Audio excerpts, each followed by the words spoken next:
Happy Thursday, everybody. Today is so exciting. We're here with Diane to talk about bathroom in the box. So we're going to explain to you exactly what that means. I recently did some little home improvements at my house, so this could have been helpful. I should have done this myself, but I kind of like the process, but I know a lot of my friends do not. It's time to redo things in their home. They do not want to go 5 different places and looking for things, and she's got the great solution for that. How are you doing this morning, Diane? Well, good. Another rainy day here in Middle Tennessee, but that's okay. Yeah. Let's talk about this concept bathroom in a box, which is genius. It's great. Well, you and I were just talking before we went live. For people who are DIYers, which DIY doesn't necessarily mean you're in here with a sledgehammer and ripping up your own floors. It just means that you prefer to maybe have more control and go pick out your own products and go find your own contractor. And maybe it's because of budget reasons, or maybe it's because you like that. But there's still a lot of challenges with that if you've never done that before. hmm Well said. It was created to serve the DIY market, which really, in the United States at least, there's a big gap between the DIY and what's marketed to them as far as design, and then what is traditional design, which is I'm going to call an interior designer. I have a master bath project, a hall bath project, and that person and I are going to collaborate. We're going to go to showrooms and shop, pick out wallpaper, fixtures, and so on. And then a general contractor steps in and does the work. The other side is the DIY person who also wants a wonderful bathroom, no matter the budget, low or medium or high, but there's no resources for that person. So they can go to big box like a Lowe's or Home Depot, but keep in mind, they're not set up, they're not concierge designer services. No one's going to walk with you and help you shop. So you're sort of at your own talent, your own skill to walk the Lowe's stores or the Home Depot. They have great products, fine products, but how do you make sure that that toilet, that faucet, that vanity, number one, fits, but two, goes together? And you might want something that's a little more trend forward. So the alternate is to hire a designer. Most people won't. It's expensive. It's an expensive process as well. So Bathroom in a Box was created to address primarily the DIY market. So it's the solution before the ask. All of these designs are already done for the DIY person. They log on to Bathroom in a Box, shop the design, find the design that suits them, suits their style, but then they also get all the shopping links, which then makes it different than Pinterest. Pinterest gives you the ideas, they just don't tell you where to find the products. Yeah, there's no resource page attached to that. And I actually had a customer who was pretty up there in Snapchat, like in management. And she said, that's genius. She said she was shopping on Pinterest and saw something. She said it took her hours to finally find the solution, find the resource to buy it. She said it turned out to be in the UK. So that's Pinterest. And Pinterest is a great market. It does great for me. But again, they don't have the links. So when you purchase a design from Bathroom in a Box, you get a shopping list. That's the real piece you need. It has links to purchase everything, whether it's online or a walk-in store. And it may be customer or maybe companies you never even thought of, like Serena and Lily or Ove Decor. Some of these sort of third-tier companies that you're not even familiar with. And then the other important thing is it tells you how many square feet, how many pieces, and then it gives you a budget. Yes, occasionally, obviously, the square feet may be off, but generally in the US, bathrooms are pretty standard. Vanity sizes are standard. Faucets, there's only 3 you can choose from. It's 4 if you count a wall mounted. But so this is the solution, and I didn't come up with the idea. It came out of reality because I managed the remodel programs at several Lowe's stores, and occasionally those customers, DIY people, would come to my office and ask, could I help them with the design? And I wasn't permitted to do so unless they purchased the labor part of it. That's where Lowe's made their money. So that group, that's how I figured it out. That group was left out. Mm-hmm. And the majority of people don't have design skills. I don't have music skills. That's okay. Most people don't have design skills. So this is filling in the gap. Keep the price low. So it's like, well, wow, what's $39 or $59 if I can get an insight into what that bathroom's going to look like and how much that bathroom's going to cost for products. So. Right. We've all seen those pages, or I follow some of those where people do remodels, or actually it's houses for sale, and they show you this is supposedly remodeled and it looks horrible. So instead of being one of those, ending up on one of those pages, you can help people come up with a design. They may even ask you. You could pretend like you did it all yourself, right? Sure. Or you can take two designs and put them together.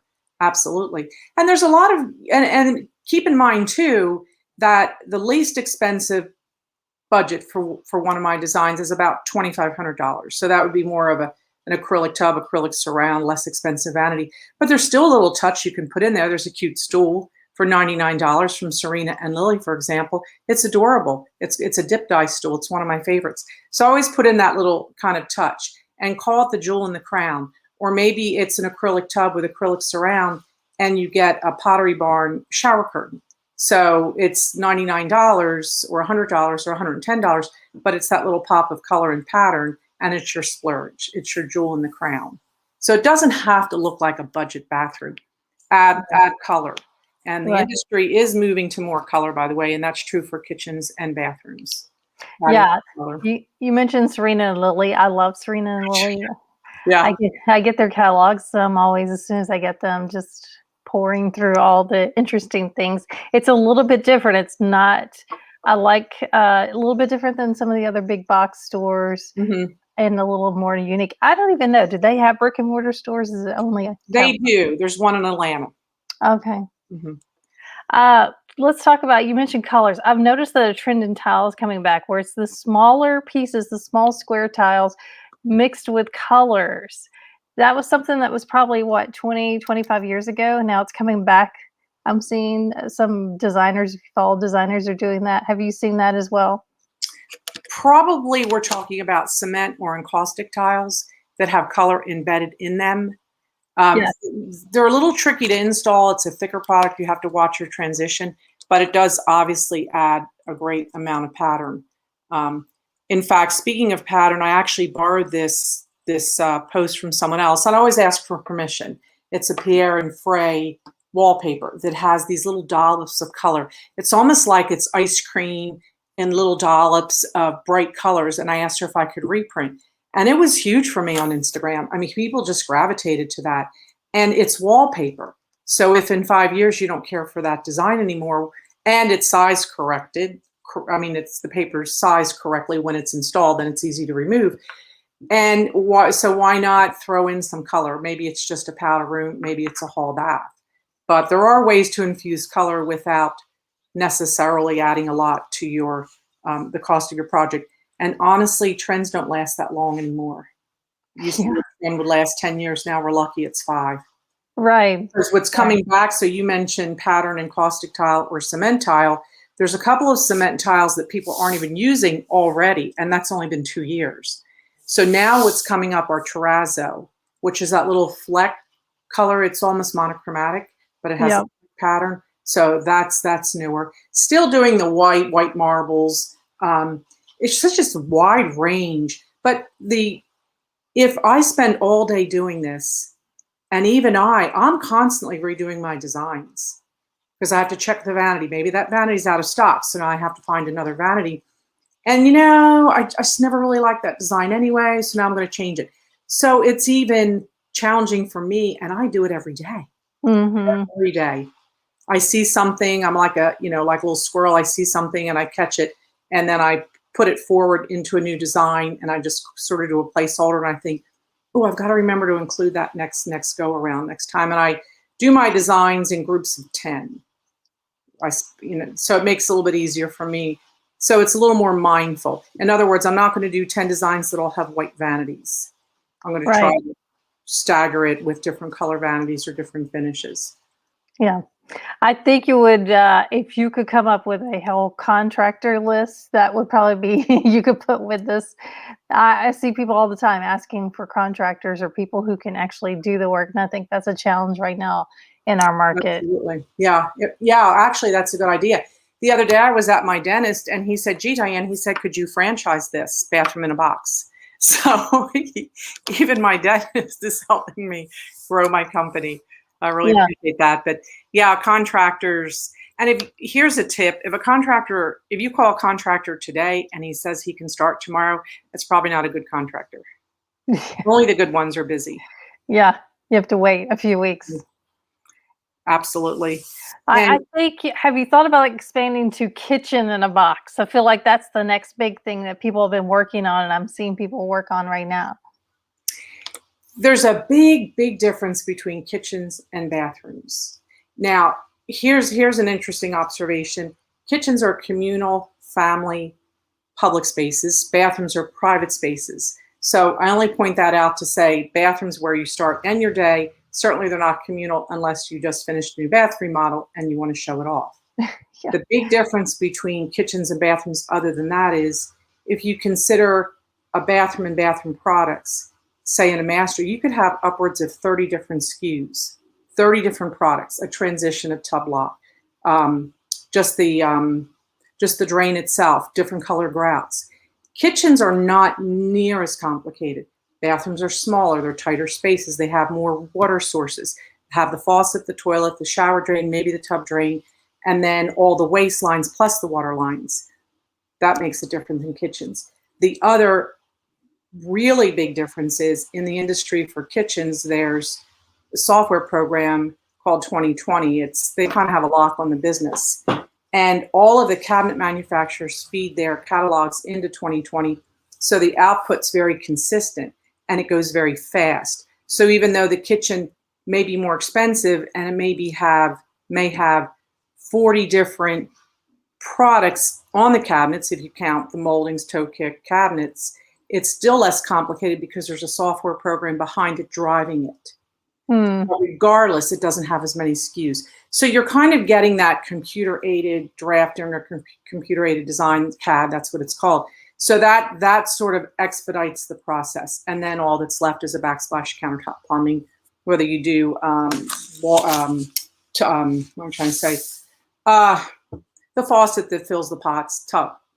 Oh yeah, yeah. Those are popular, bar filler, wine cabinet, that sort. They're kind of more complicated, but again, they're not as complicated. Okay. That makes sense? Yeah, that's good to know. Tell me a couple bath trends. I'm seeing, you mentioned already the wall faucets where they're mounted on the wall instead of on top of your sink. I'm seeing a lot of that. Is that a new trend, or is that coming, or is that already been and starting to go? In a way, it's sort of come full circle because kitchen faucets back in the day also had wall-mounted faucets. But the big advantage on a bathroom is you do have to be careful if you're on a wet wall, on an exterior wall. So you do have to treat that a little differently, even though we're in Tennessee, as far as the water lines freezing. But it also, and you don't have to do a top-mounted sink necessarily, like a drop-in sink. You just have to watch the faucet so you don't get that splash factor. But regardless, it keeps the countertop very neat and clean. But it is more expensive because you need the faucet itself, and then you also need the valve that goes with that faucet. Whereas in standard deck mount faucets, they come complete. So that adds to your cost, not only on the plumbing side to purchase, but on the install side. But they're beautiful. Yeah. They really make a statement. Especially in your small bathrooms, maybe a hall bathroom or a guest bathroom. I think they're amazing. I really like them. I've seen that. I've been admiring those. And if that, again, we go back to what we talked about earlier, pick something that's a splurge that you can really use as a focal point. And perhaps it's a visual like wallpaper, which doesn't perform, but you do get what you pay for in faucets. And you can tell how they shut on and off, how tight they are, and whether those fittings inside are plastic or copper. It makes a difference. They're more precise. So yeah, I would, go ahead. Well, I was going to say, if there's one thing you would spend your money on in your bathroom, what would you spend it on more? Your faucets, your tile, or your fixtures, like your light fixtures? What would you say is the big focal point that you would spend more money on? The plumbing, because the plumbing fixtures do something. The tile can vary in price tremendously, but unless you move from porcelain tile to marble, marble's much more expensive. It's also harder. It's more expensive to install. Standard porcelain tile what you're paying for in porcelain tile is the pixelated look. The less expensive, if you're a hold a jeweler's eye to it, you start to see the little images. In a more expensive tile, there's higher pixelations, so it's a higher quality tile. But other than it being porcelain, tile doesn't really perform.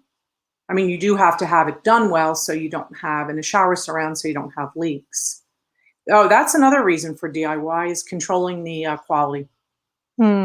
Big difference. Instead of trusting the contractor, being involved yourself, either hands-on or watching that contractor actually do the work. Yeah. Yeah, that's a project in itself. You almost become like a mini project manager watching every step of the way to make sure that they're either tearing out the old stuff all the way properly and then putting it back in. And for me, if I go in a bathroom and I smell like wet or I smell soap, that tells me there's probably a water leak or there's water penetrating the grout, penetrating the shower floor tile. And it may be something that's over time and it may just be a drop at a time, but it's probably accurate that they've got a water problem, water leak. Yeah, and those can cause major issues. Water is not your friend in the house. Yeah, I'm going to come back as a plumber on my second life because they're just in such demand, and it's not something you can ignore if you have a water problem. Right. And it's not insurance. You have a leaking shower. That's not an insurance claim. Right. Yeah. Wow. Okay, so I could talk about bathrooms all day. I like to talk about this whole thing, but let's tell everybody where they can find information, what they can look for, and how you can get your designs to them. It would be www.bathroominabox. We have up about over 100 designs, wide range, transitional, traditional, classic white, bohemian, Scandinavian, Japande, which is a combination of Scandinavian and Japan, mid-century modern, rustic. So a wide range in terms of prices for those designs, from $19 to $89 for a more complex design. We will be offering e-design in the future. So for a consumer that doesn't see anything they wants a little more hands-on, then it would be virtual, as you and I are doing today. You're in your studio, me in my studio, and we work directly with that customer to give them a little bit more of a personal look beyond what we offer on the standard designs that we offer. Yeah, that's great. And then you give all the links to tile, links to fixtures, bathroom fixtures, light fixtures, and accessories, like you just mentioned earlier, the Serena and Lily stool, which is great because sometimes you get a project done and then you stall out because you're tired and you don't do those little things, that extra to make it look finished. I would say all of our designs include either a baskets, or a stool, and they come from a wide range. And, and again, if it's challenging for me, and I use probably 100 different sources, and I just know who they are and where they are, but I'm always finding a new one. What does the average DIY person do? Where do they go? Yeah. Well, I don't know. It's a lot of hard work. Yeah. You guys go check her out. And you have an Instagram and you put photos and little things up on there that you can follow so you can get an idea of what this looks like. Correct. On Instagram, it's Your Bathroom in a Box. So the word your, the pronoun is added in front of. Someone else had grabbed. It should come up because it's a pretty big site. Yeah. All right. Sounds great. Well, thanks for joining us, Diane. You guys, please go check it out. I know I see a lot of you talking on these Facebook groups, trying to redo your bathrooms right now. So here's a great solution for you. All right. We'll see you guys later. Bye, everybody. Right. Bye-bye.